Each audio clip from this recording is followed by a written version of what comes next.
Bienvenidos colegas, soy el Dr. Walter Díaz y vamos a iniciar hoy día la clase de generalidades de bruxismo en el marco del curso Trastornos Temporomandibulares 2.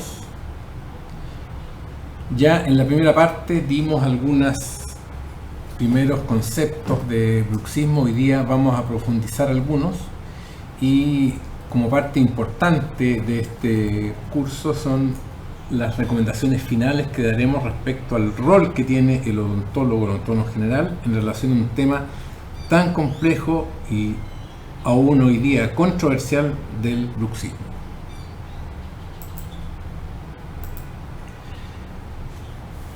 La definición, vamos a dar algunas, ¿verdad? Ya, porque hay varias. La definición de bruxismo es el rechinamiento no funcional de los dientes. Es un mal hábito de aprietar y o rechinar los dientes. Términos sacados del glosario de términos prostodónticos. Eso es una definición. Otra definición que podemos ensayar, que es más actual, tiene que ver con el término, el concepto de actividad masticatoria mandibular rítmica, con sus siglas RMA. Actividad que ocurra durante el sueño que es parecida a la masticación y que tendría un rol fisiológico de lubricación, ¿verdad? Y activación de la musculatura durante la noche. Por lo tanto, la hipótesis es, nuestra hipótesis, el bruxismo de sueño es una actividad masticatoria mandibular rítmica exagerada quizás. Es una hipótesis. Hay otras clasificaciones de bruxismo. Se habla de, y ustedes lo van a ver en todos los libros y en algún material que nosotros les demos, de bruxismo de vigilia y bruxismo de sueño. Bruxismo de vigilia, en el día por supuesto, apriete y rechine dentario como respuesta frente al estrés en un marco de una personalidad ansiosa. Y el bruxismo de sueño, uno de los más estudiados, considerado como un trastorno del sueño, algunos hablan de una parasomnia, que es un trastorno de movimiento rítmico de apriete y rechine dentario. También podemos dividirlo, clasificarlo en bruxismo primario, no asociado a trastornos médicos, porque también, por extensión, está el bruxismo secundario, sí asociado a trastornos psiquiátricos, alteraciones neurológicas o ingesta de fármacos. Por lo tanto, de fundamental importancia en nuestra práctica profesional determinar si es un bruxismo primario o un bruxismo secundario, independientemente del componente central que tienen ambos. Ya lo vamos a ir desarrollando. Epidemiología, bruxismo de sueño. Al igual que las cifras de prevalencia de patología funcional, de trastornos temporomandibulares, en que existe una amplia dispersión de porcentajes de prevalencia, lo mismo ocurre en el bruxismo. Y en el bruxismo de sueño hay estudios que van entre, por ejemplo, sacamos algún ejemplo, estudio de Solver, entre 80 y 90% de la población, y Lavigne, un gran investigador, habla de 6 a 8% en el adulto. ¿Por qué tanta dispersión? Y el bruxismo de vigilia, Lavigne habla de un 20%. Las causas en general son relativas a los métodos de investigación, los criterios para considerar a quién bruxa y a quién no bruxa. En nuestra experiencia, pobre en relación a estos grandes investigadores, es que el bruxismo es algo común y muy frecuente. Es muy rara la persona que no aprieta durante algún episodio, no aprieta los dientes o rechina los dientes durante algún episodio de su vida. Por lo tanto, lo que nosotros vamos a tener que ir desde ya clarificando, a quién determinamos realmente bruxista. A aquellos que ya provocan algún daño, algún malestar, algún dolor. Probablemente. Ya les daremos algunas herramientas para tratar de concretar algo que parece relativamente ambiguo.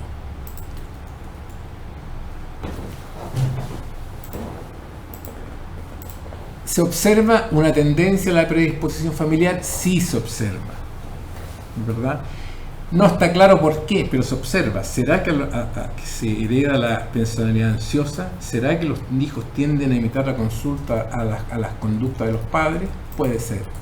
No hay diferencia de géneros y además cuando hay bruxismo y la niñez, en general, en un alto porcentaje, se mantiene hacia la vida adulta. ¿Por qué nos preocupa tanto el bruxismo? ¿Por el ruido que provoca? No necesariamente, aunque muchas veces es muy impresionante el ruido que provoca durante la noche sobre todo, sino que porque provoca una serie de efectos. Por ejemplo, el desgaste dentario del tramo oclusal, desgaste dentario que puede llegar a niveles, todos ustedes tienen que haber visto o deben tener algún paciente que tiene un bruxismo con desgaste severo. Y trauma oclusal, que compromete necesariamente los tejidos sostén de la pieza dentaria. Esto ya es por sí solo un gran motivo de preocupación. Fracturas dentarias de restauraciones, no asociados a caries. Fracturas repetidas de determinadas piezas dentarias o grupos de piezas dentarias, de restauraciones, incluso de restauraciones relativas a prótesis fijas, unitarias o plurales, de prótesis, etc.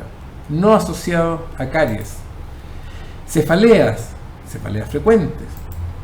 Dolor e hipertrofia de músculos masticatorios, frecuente de ver.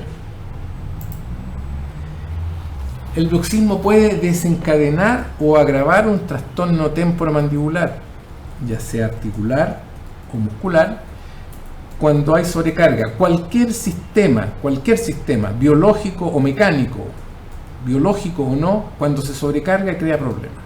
Y el bruxismo es eso, una sobrecarga del sistema. Por lo tanto, puede desencadenar o agravar trastornos temporomandibulares. El bruxismo está relacionado, no sabemos qué es primero, qué es antes o qué es después, pero está relacionado con microdespertares y apnea durante el sueño. Y aquí está la investigación bastante potente que ya vamos a entregar algunas evidencias más adelante, pero está relacionado con esto.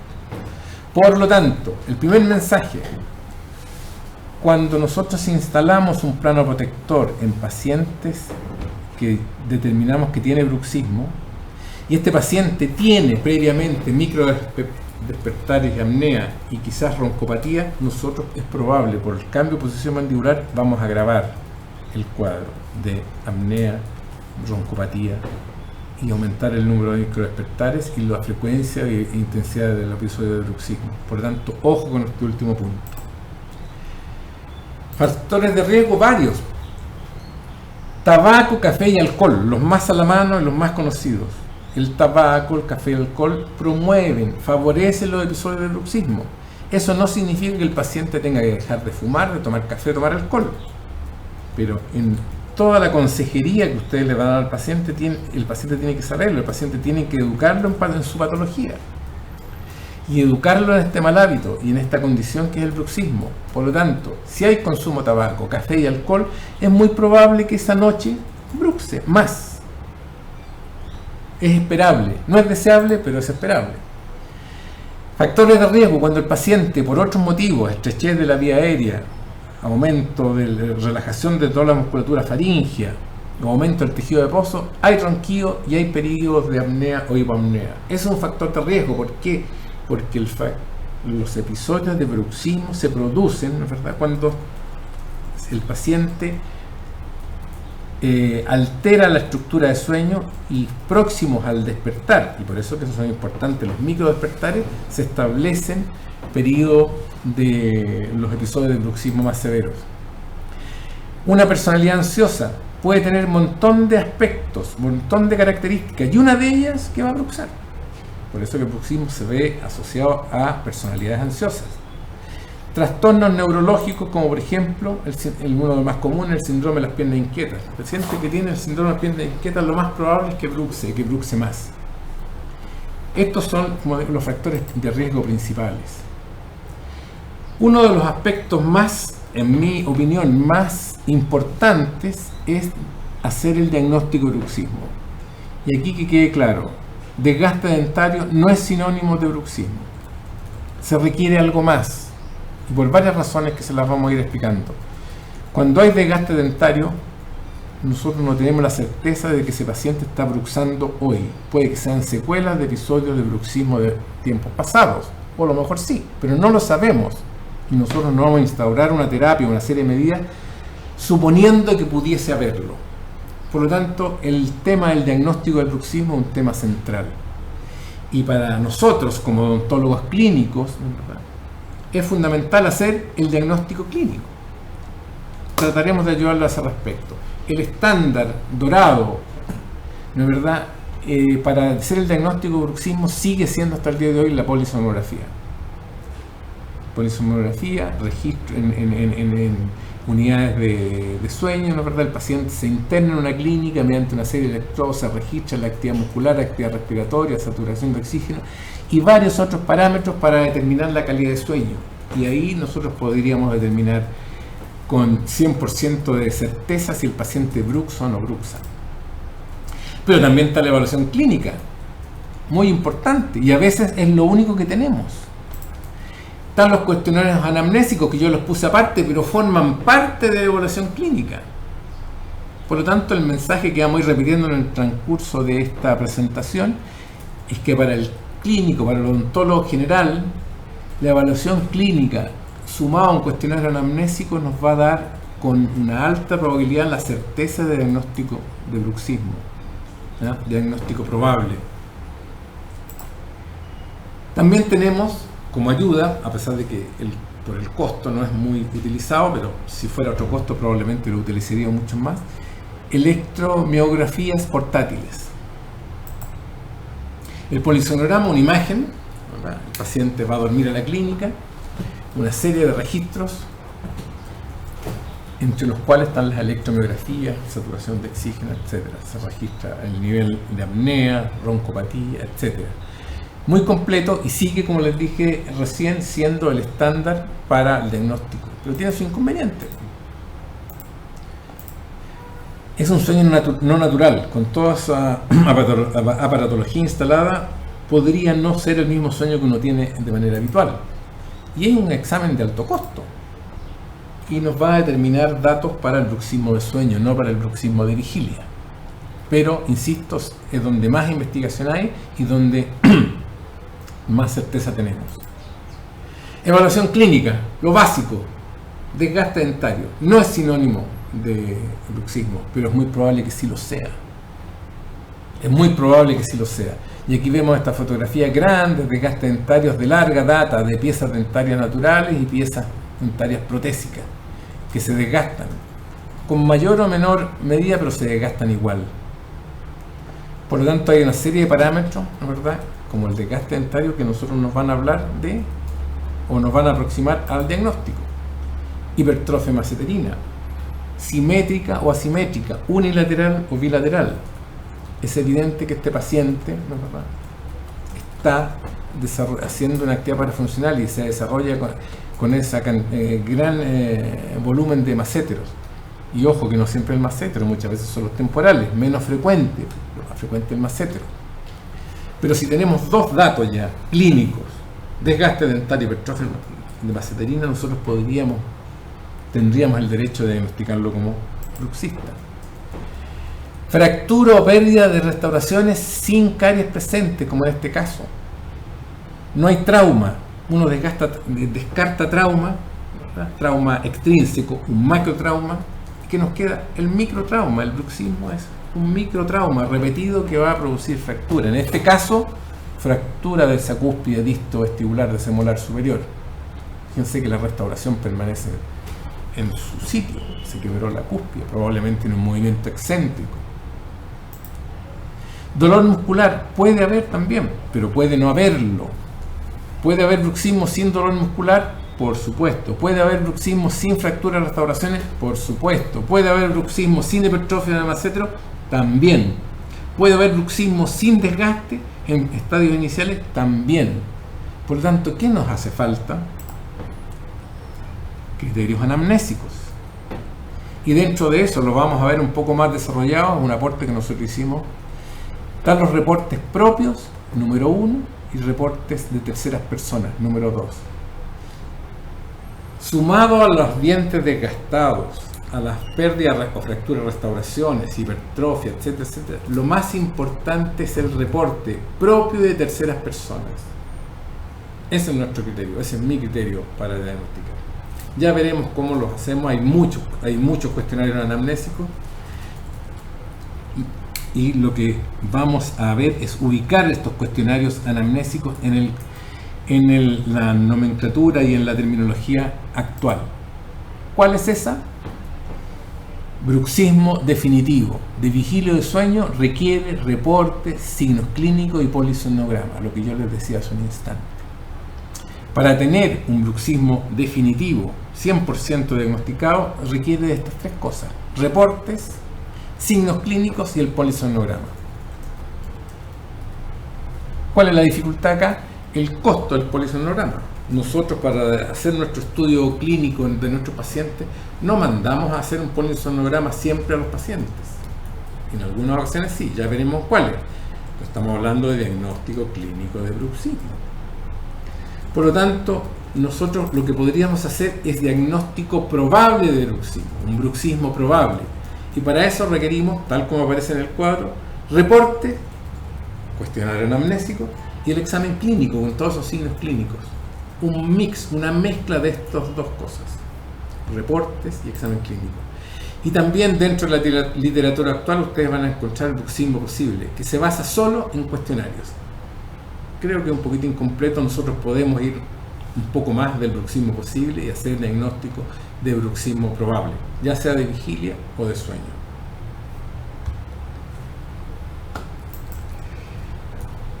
Les doy ahí una dirección de internet donde pueden tener un libro donde nosotros publicamos estos temas de libre acceso, no tiene costo, donde ustedes pueden ver varios de estos temas que estamos desarrollando: oclusión céntrica, relación céntrica, bruxismo, etc. Así que véanlo, cópienlo, métanse ahí y cualquier duda lo hacen a los directores del curso. Los criterios anamnésicos que aparecen en ese libro son los que yo les acabo de decir. Como criterios principales, el número 1 y el número 2, reporte de apriete y o rechinamiento dentario, y historia reciente de apriete y o rechinamiento, pero esta vez reportado por una tercera persona: parigo, amigo, pariente o pareja. Aparte de reporte de dolor o sensación de cansancio de los músculos de la cara, nosotros tenemos ahí un criterio de diagnóstico que aparece especificado ahí. Historia reciente de pérdida o fractura de restauraciones, de coronas, puentes u otros, sin una causa aparente que no sea caries, sin macrotrauma. Y la sensación subjetiva de tener los dientes desgastados. Esto como criterios anamnésicos. Tiene un valor cada uno de 1, siendo el 1 y el 2 criterios principales. Y los criterios clínicos: dolor a la palpación, presencia de bruxofaceta, presencia de hipertrofia, movilidad dentaria aumentada, asociada a faceta de desgaste y pérdida y o fractura de restauraciones. Unos son criterios clínicos y los otros, estos y los anteriores, son criterios anamnésicos. ¿Qué es lo que hacemos nosotros? Cada respuesta afirmativa nosotros le daremos un punto, y los criterios anamnésicos 1 y 2 serán considerados como criterios principales. Por lo tanto, para que un paciente sea diagnosticado como bruxista, nuestro protocolo dice que debe presentar 2 criterios anamnésicos y un criterio mínimo de un criterio clínico al menos. 2 criterios anamnésicos y un criterio clínico al menos. Y dentro de los criterios anamnésicos debe haber uno de reporte, uno de los criterios principales de reporte. Y eso nos va a dar un puntaje, ¿no es verdad?, que nos va a dar una idea de la severidad del bruxismo. Consideramos que esta es una pauta bastante útil y fácil de llevar para hacer un diagnóstico un poquito más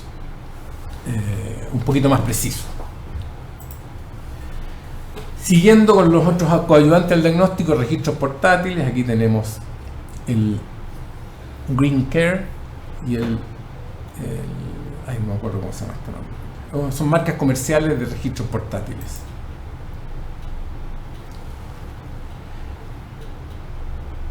Algunas pocas palabras sobre el SAOS, microdespertares y bruxismo de sueño. ¿Qué es el SAOS? El SAOS, tal como aparece ahí en el primer punto, es el síndrome de apnea, hipoapnea obstructiva del sueño. Los pacientes que tienen el síndrome de apnea, hipoapnea obstructiva del sueño tienen, por la condición propia, más microdespertares y por lo tanto más bruxismo de sueño.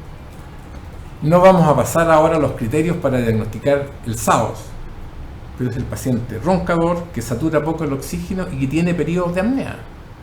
Por lo tanto, esas son preguntas que ustedes tienen que hacerle a sus pacientes. ¿Usted ronca?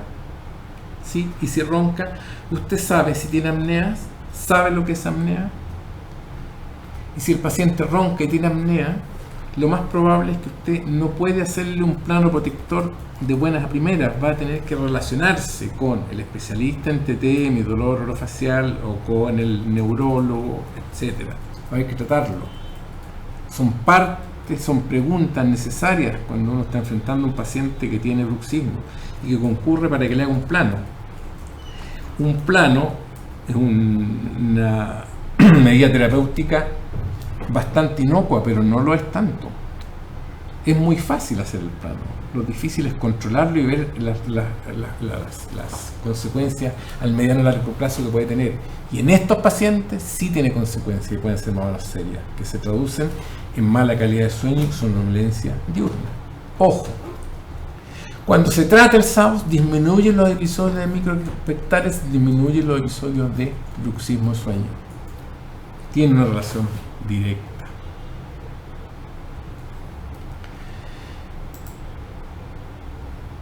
Los microdespertares se producen en pacientes con SAOS y se producen microdespertares de menos de 15 segundos y se reanuda la respiración. Estos microdespertares, ya con estos segundos de interrupción de la apnea, producen una alteración de la arquitectura del sueño, lo que implica que la calidad del sueño sea mala, implica todos los síntomas diurnos de los pacientes.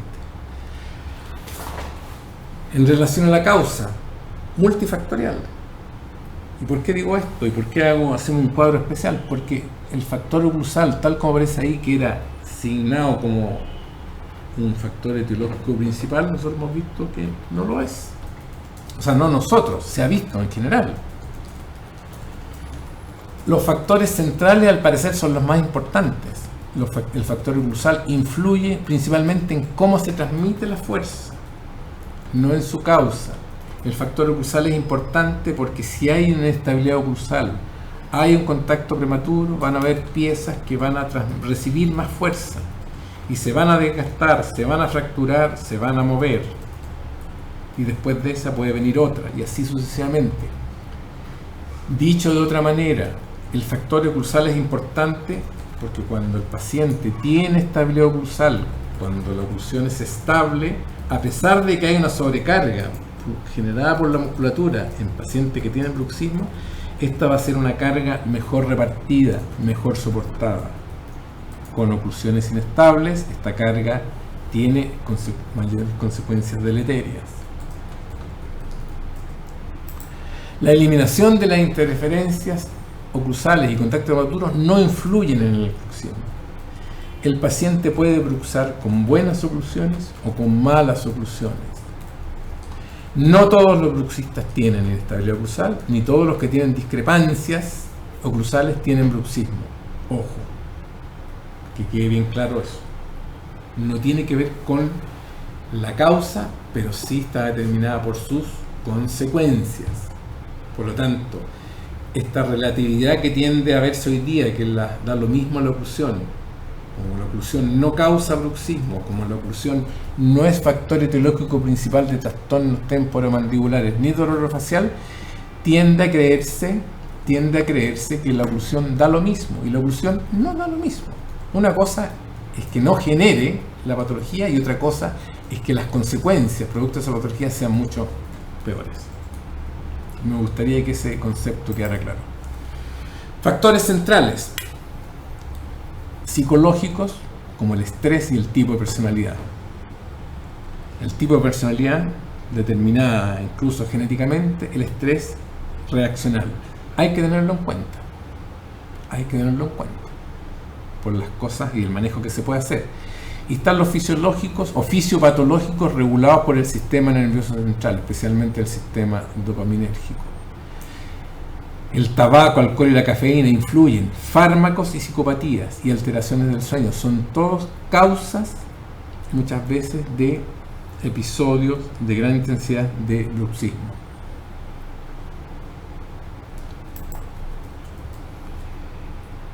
El tipo de personalidad, ¿verdad? Está bastante documentado entre la personalidad de tipo ansiosa y el bruxismo de sueño.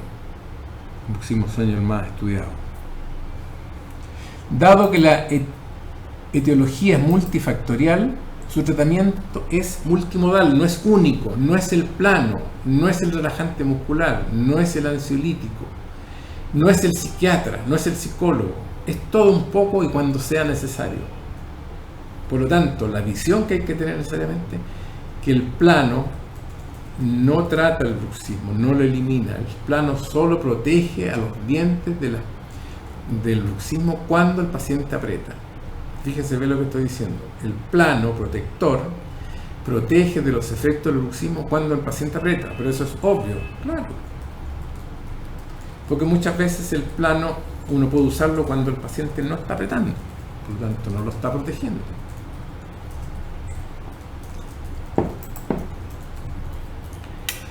El rol del odontólogo en el bruxismo es importantísimo. Primero, diagnóstico clínico. Tenemos que desarrollar nuestro arsenal de conocimientos para hacer un diagnóstico adecuado del bruxismo. Dolor muscular no es sinónimo de bruxismo, desgaste dentario no es sinónimo de bruxismo. Son una serie de signos clínicos que tienen que ser refrendados por el reporte, idealmente por el polisomnograma, cuando corresponda. ¿Cuándo corresponde el polisomnograma?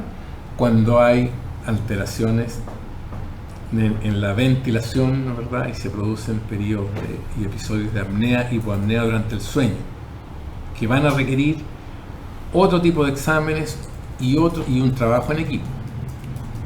Por lo tanto, el diagnóstico clínico de bruxismo es fundamental para que lo haga el odontólogo general. Tienen ustedes que hacer diagnóstico de trastornos temporomandibulares y dolor facial, de sus manifestaciones, sus expresiones más frecuentes. ¿Por qué? Porque el paciente con bruxismo puede exacerbar o causar o ser el factor desencadenante de estos tipos de trastornos. Entonces ustedes tienen que estar atentos a los ruidos articulares, dolor articular, dolor muscular, limitaciones de movimiento. Todo eso puede ir asociado a bruxismo, pero no es lo mismo. No es lo mismo bruxismo que trastornos temporomandibulares y cuadro de dolor facial. Tal como les dije al principio, muchas veces el bruxismo puede no tener esta sintomatología, el paciente puede que esté bruxando, incluso no tener conciencia de ello. Rol del odontólogo, fundamental, tercer punto, consejería y educación en el diagnóstico. El paciente les va a preguntar, y ustedes tienen que ser certeros y adecuados en sus explicaciones. El bruxismo no es en sí mismo una patología.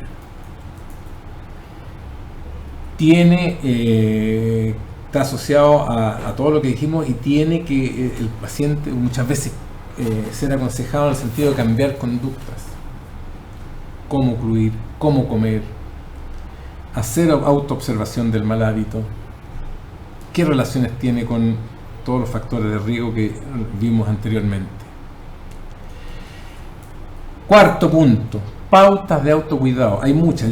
Vamos dentro del material que le vamos a entregar, y le vamos a entregar una pauta de autocuidado que es el de Charlie Carlson, bastante buena. Nosotros solo la tradujimos y hicimos algunas modificaciones, pero hay muchas, las que ustedes quieran, que tienen como objetivo fundamental enseñar al paciente a poner la posición mandibular de descanso. Labios juntos, dientes separados, lengua en reposo, respiración relajada. Y para lograr eso, que parece tan fácil, y que en general es muy difícil, se tiene que instruir al paciente en una serie de protocolos de ejercicio, etc. Ahí ustedes lo van a ver. Por lo tanto, el generar estas pautas de autocuidado, el generar un dormir reparador, y para eso se me olvidó poner dentro de la presentación, pero por favor, grábenlo ustedes. Higiene del sueño, consejería e higiene del sueño. Hay muchas pautas, yo les voy a pasar algunas, y si ustedes desde ya no conocían el término, métanse a internet y pongan higiene del sueño. Van a aparecer muchas indicaciones respecto a lo que es tratar de asegurar un dormir reparador. Ojo, dormir 8 horas diarias no es sinónimo de un dormir reparador. Dormir reparador es el que implica, digamos, tener una vida, una actividad diurna sin somnolencia, sin cansancio, con una buena ventilación. Quinto punto, derivación cuando necesario. Una muestra de experiencia, sabiduría, es saber lo que uno sabe hacer y hacerlo, y saber lo que uno no sabe hacer y derivarlo oportunamente. Por lo tanto, cuando ustedes hagan el diagnóstico presuntivo, un diagnóstico genérico o general, ustedes pueden en esa etapa determinar cuándo van a tratar al paciente y cuándo lo van a derivar, para preguntar. Y tercero, algo que ustedes pueden hacer y deben hacer como odontólogos generales, pero hacerlo bien. Y si no lo saben hacer bien, habrán otros cursos distintos a este, ¿no es verdad?, que van a hacerlo adquirir competencia tipo práctica. Es hacer e instalar un plano de protector, un plano neuromuscular protector, ¿no es verdad?, para evitar que las piezas se desgasten. Eso podríamos resumir cuál es el rol del odontólogo general, en mi concepto, para su relación con el bruxismo. Diagnóstico clínico, ya lo vimos con las pautas. Rol del odontólogo: formular al menos hipótesis diagnóstica de trastornos temporomandibulares y dolor orofacial. Explicar al paciente la diferencia entre TTM y bruxismo, no es lo mismo. Consejería y educación diagnóstico: explicar lo relativo al bruxismo, su etiología, factores de riesgo, relación con el sueño, daños potenciales y cuáles podrían ser las posibilidades de su tratamiento. Pautas de autocuidado, ya lo dijimos. Derivación cuando es necesario. ¿Cuándo? En casos complejos que excedan su competencia, como el dolor crónico, trastornos temporomandibulares complejos y con limitación funcional, y patología médico general no tratada. Instalación del plano protector: descartada la patología funcional o tratada la patología funcional, cualquiera de las dos situaciones. Cuando hablo de patología funcional me estoy refiriendo a trastornos temporomandibulares. Cuando se descarta que no tiene o cuando fue tratada, ustedes pueden instalar un plano protector sin guías, permisivos, como el plano neuromuscular, para prevenir el desgaste. Punto. Esa es la función del plano.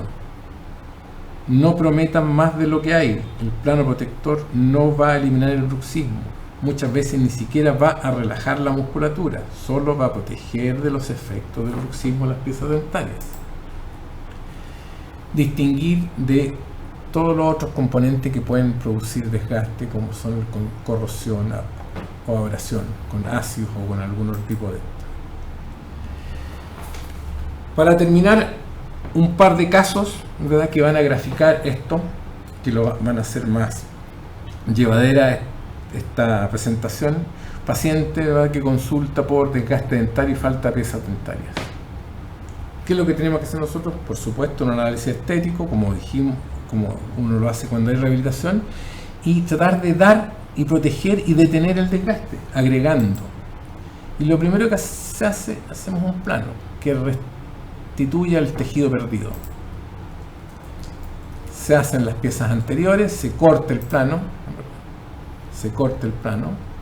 ya restituimos las piezas anteriores, y cuando se restituyen las posteriores se reinstala otro plano como este. En este caso la paciente quiso, ¿no es verdad?, que se eliminara la parte anterior del plano porque ella la iba a usar durante el día y esto le afectaba un poco la estética.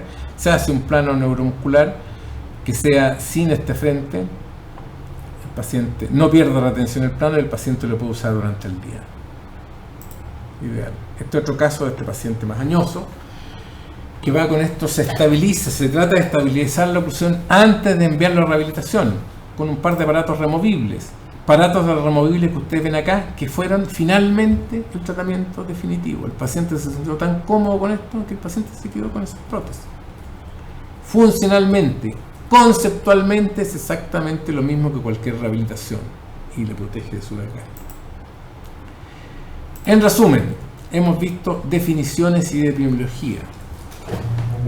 Fundamental que ustedes lo repasen y nos vayan planteando sus dudas.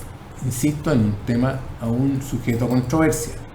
Factores de riesgo asociados. tabaco, alcohol, nicotina. Diagnóstico y manifestaciones clínicas. Le hemos dado una pauta de diagnóstico clínico, que es una sugerencia, no es la única, es la nuestra, que aparece en el libro que yo les di ya la referencia, y las manifestaciones clínicas en relación a eso. Recuerden que el bruxismo puede tener muy pocas manifestaciones clínicas. El rol del odontólogo en general fundamental en todos esos aspectos que acabamos de señalar.